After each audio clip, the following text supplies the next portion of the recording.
#Ask Dr. John అని type చేసి మీ questions అడగండి, తప్పకుండా రిప్లై చేస్తాను. శరత్ జూకంటి, సార్ నేను హెయిర్ ట్రాన్స్ప్లాంటేషన్ చేయించుకున్నాను. నేను పోలీస్ జాబ్స్కి ప్రిపేర్ అవుతున్నాను.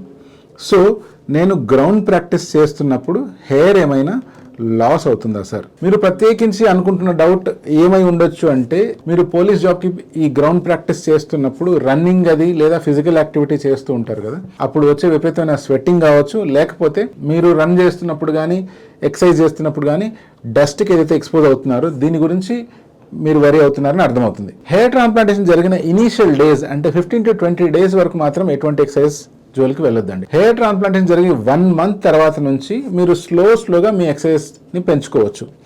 1 month దాటిన తర్వాత నుంచి మీరు జాగింగ్ చేసినా లేదా ఎటువంటి ఎక్సర్సైజ్ చేసినా ఎటువంటి ప్రాబ్లము లేదు.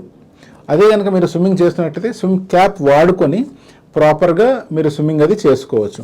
ఇప్పుడు విపరీతమైన స్వెట్కి గురవుతున్నారు అన్నప్పుడు ఏం చేయాలి అంటే, స్వెట్ వస్తే ఎటువంటి నష్టము లేదు, కానీ ఆ వచ్చిన స్వెట్ని అలాగే ఆరిపోనీయకుండా ఇంటికి వెళ్ళిన తర్వాత హెడ్ వాష్ ప్రాపర్గా చేయడం అవసరం. ఇప్పుడు అలాగే మీరు డస్ట్కి చాలా ఎక్స్పోజ్ అయ్యారనుకోండి, అప్పుడు కూడా మీరు ఇంటికి వెళ్ళి ప్రాపర్గా హెయిర్ని వాష్ చేసుకోవడం అవసరం. గట్టిగా వాష్ చేస్తే ఏమైనా జుట్టు రాలిపోతుందా అనే భయాన్ని పక్కన పడేసి ప్రాపర్గా డస్ట్ కానీ ఆ ఎక్స్ట్రా ఆయిలీనెస్ కానీ లేకపోతే స్వెట్ కానీ పోయేదాకా నీట్గా రిన్స్ చేసుకొని వాష్ చేయండి. ఇలా వాష్ చేయడం వల్ల ప్రత్యేకించి హెయిర్ ట్రాన్స్ప్లాంటేషన్ చేసిన జుట్టుకి ఎటువంటి ఇబ్బంది ఉండదు.